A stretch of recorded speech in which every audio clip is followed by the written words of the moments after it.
Кыргызстандын өзүндө болуп жаткан жаңылыктар менен улантабыз. Тактап айтканда социалдык жактагы жаңылыктардан бойго бүтүүдөн сактоочу каражаттарды камсыздап келген эл аралык донорлор Кыргызстанга бул каражаттарды берүүнү 2015-жылы токтоткон. Эми ушул каражаттар ушул жылдын этегинде түгөнөрү айтылууда. Укук коргоочулар болсо бул маселеге карата акча өкмөт тарабынан бөлүнбөсө көп түрдө социалдык кесепеттер келип чыгат деп коңгуроо кагышууда.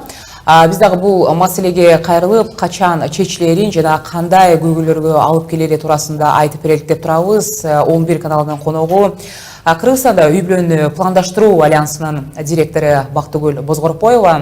Саламатсызбы, Бактыгүл айым, куш келипсиз биздин студияга. Саламатсыздарбы? Биринчи эле сурайын дегеним, келиңиз дегенде ушул акысыз келген бойго бүтүрбөчү мына ушул каражаттарды буга чейин ошол канча пайыз аялдарга бөлүнүп же болбосо алар камсыз болчу, анан жеткиликтүүлүгү кандай эле? Эми негизи статистиканы алып көрсөк, Кыргызстанда 1 миллион 670 аялыбыз бар, төрөт учурундагы аялдар деп катталган. Анын ичинен 27,9% биздин ушу аялдар ушу бойго болтурбочу каражаттарды колдонот. Ошондой эле статистикага таяна турган болсок, жылына бирден баштап 1-2-3 жакын аялдар ушул каалабаган кошкондуктан Кыргызстанда каза табышат. Эң жогорку көрсөткүч болуп бул 2007-жылы 11 аял ошол аборттун кесепетинен каза болушкан. Эми азыркы күндө бизде медико-социалдык группалар деп коет. Ошол группаларды биз ушул бойго болтурбочу каражаттар менен камсызлаганга милдеттүүбүз. Донорлук калкты жайгаштыруу фонду ушул каржылоону азыр токтотуп жатат. Ошондуктан биздин жанагы медико-социалдык группадагы аялдар ошо каражатка баягы каржылоо жок болгондуктан алар ошол дары жок калып калышы мүмкүн. Анын кесепети болсо өзүңөр да билесиңер, бул каалабаган кошкойлук болушу мүмкүн, аборт болушу мүмкүн. Ошондуктан азыр ушул маселени биз көтөрүп чыгып атабыз. Бирок негизи токтотулгандын себеби эмнеден болду эле? Эң биринчи токтотулган себеби 2014-жылы эл аралык банк аркылуу Кыргызстан орто өлкөлөрдүн санына кирди. Мындай эми ошол орто өлкөлөрдүн санына киргенден кийин бул каражат бөлүнбөйт. Ошондуктан эң биринчи себеби ушул болуп жатат. Экинчи себеби болсо бул 20 жылдан бери чет мамлекеттин эл аралык уюмдар алып келип жатылган. Бул каражаттар көбүнчө калкты жайгаштыруу фонду тарабынан каржыланып жаткан. Эми 20 жыл бекер алып келип берди. Биздики дагы баягы каржылоо токтотулду деп алар ошол бизге болгон баягы ачыгын айтып азыр ушундай маселени коюп жатат. Ошондуктан бирок негизи сиз баштаган жанагындай башка кесиптештериңиздер дагы бул маселени көтөргөндө албетте өкмөттөн буга чейин да кайрылуулар болсо керек. Негизи биз айтып жатабыз каражат керек депчи. Анан негизи бул каражаттардын баасы кандай экен буга чейин? Эми каражаттардын баасы ушул убакка чейин жанагы 160 миң аял деп атабыз. Медико-социалдык группага кирген 160 миң аял бул каражаттарды бекер алышчы. Ушул 20 жылдын ичинде бекер берилчи. Ал эми азыр болсо жок дегенде кымбатпы дегеним да. Каражаттардын негизи аптекада мисалы үчүн бир айга орто эсеп менен 200-250 сом сарпталыш керек аял кишиге. Эми каражаттын түрүнө жараша болот да.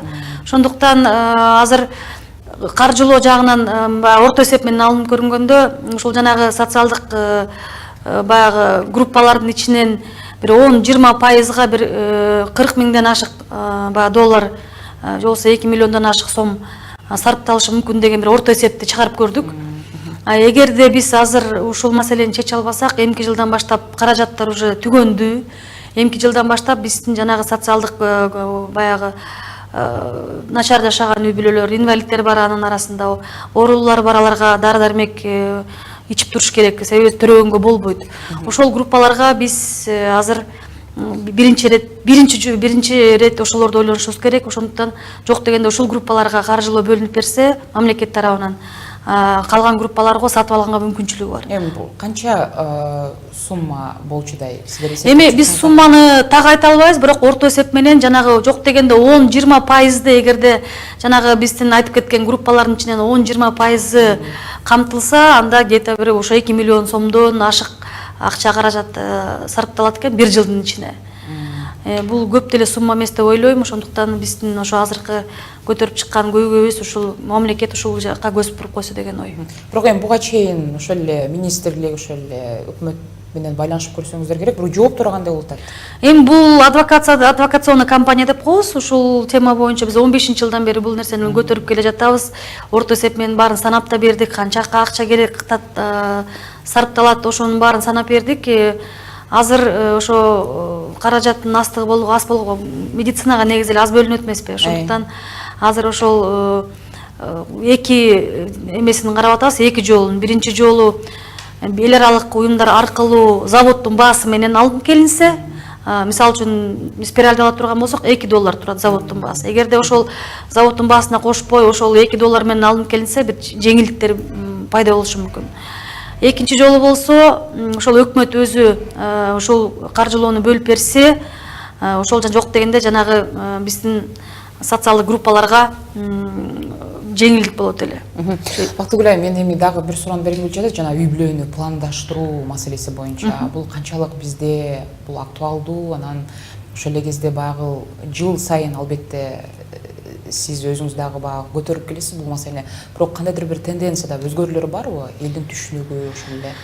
Негизи эле биз үй бүлөнү пландаштырууну сүйлөгөндө кандай деп айтабыз? Эң биринчиден ошо каалабаган кошбойлук болбош керек аял кишиде. Экинчиден төрөт ортосундагы аралыкты сакташ керек. Мисалы үчүн жылына 150-160 аял төрөйт биздин Кыргызстанда. Ошолордун ичинен 18% 3 жылдан кем эмес аралыкты сактайт, ал эми 7% 1 жылдык кем эмес ортолук баягы төрөт ортосундагы аралыкты сакташат. Ошондуктан 1 жылда биздин аялдарыбыз 2 жолу төрөшөт.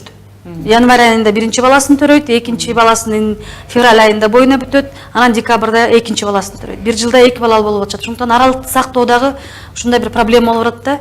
Эми ошол аралыкты сактап 2 жыл жок дегенде эс алып, ошол өзүнүн ден соолугун чыңдаш үчүн жанагы бойго болтурбоочу каражаттар керек. Анан эми элдин азыркы аң сезимин алып көрсөк, ошол үй бүлө пландаштырууга кандай карайсыңар деп көптөгөн сурамжылоорду жүргүзөбүз. Эң биринчи көйгөй бул аялдардын өздөрүнүн ден соолугуна болгон жоопкерчилиги. Аялдар көбүнчө өзүнүн баягы ден соолугун врачтарга жүктөп коюшканда, ой, врачтар чечишет, мен билбейм, врач эмне десе ошону кылат деп. Бирок өздөрүнүн жоопкерчилик ала албай жатышат. Анан биз айтып коебуз контрацептивная культура деп. Ошо контрацепциялык маданият жогору болсо, аялдар сактанганды үйрөнсө, аборт жасатпаса деген ошол эң биринчи максатыбыз ошондон келип чыгып атат.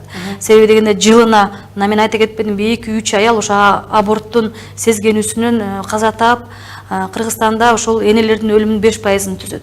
Ошондой эле Кыргызстан азыркы күндө Орто Азия менен баягы Восточный Европанын өлкөлөрүнүн ичинен энелердин өлүмү боюнча биринчи орунда турабыз.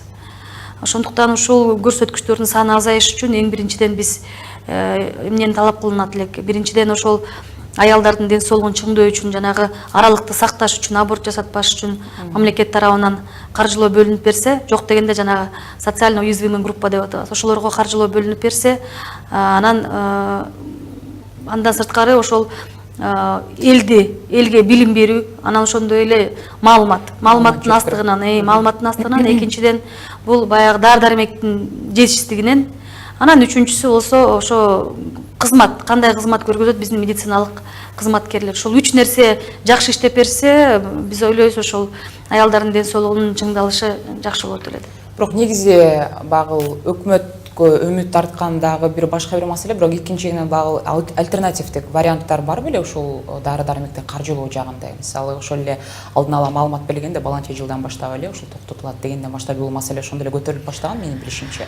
Жок, бул маселе эми өкмөттүн деңгээлинде көтөрүлүп чыгарган, бирок эл эч кандай маалымат жок элдин арасында. Себеби дегенде биз аялдар менен жолугуп сурамжылатат да, мына эртеңден баштап, эмки жылдан баштап силер алып аткан жанагы гормональный таблеткаңар токтотулат, сиздер эмне кыласыздар десек, билбейбиз, эми Кудай тобо, Кудайга салабыз да, көрөбүз да. Эгерде болуп калса, боюбузга бүтүп калса, анда аборт жасатабыз. Же болбосо айласы жок төрөбүз ошол баланы деп.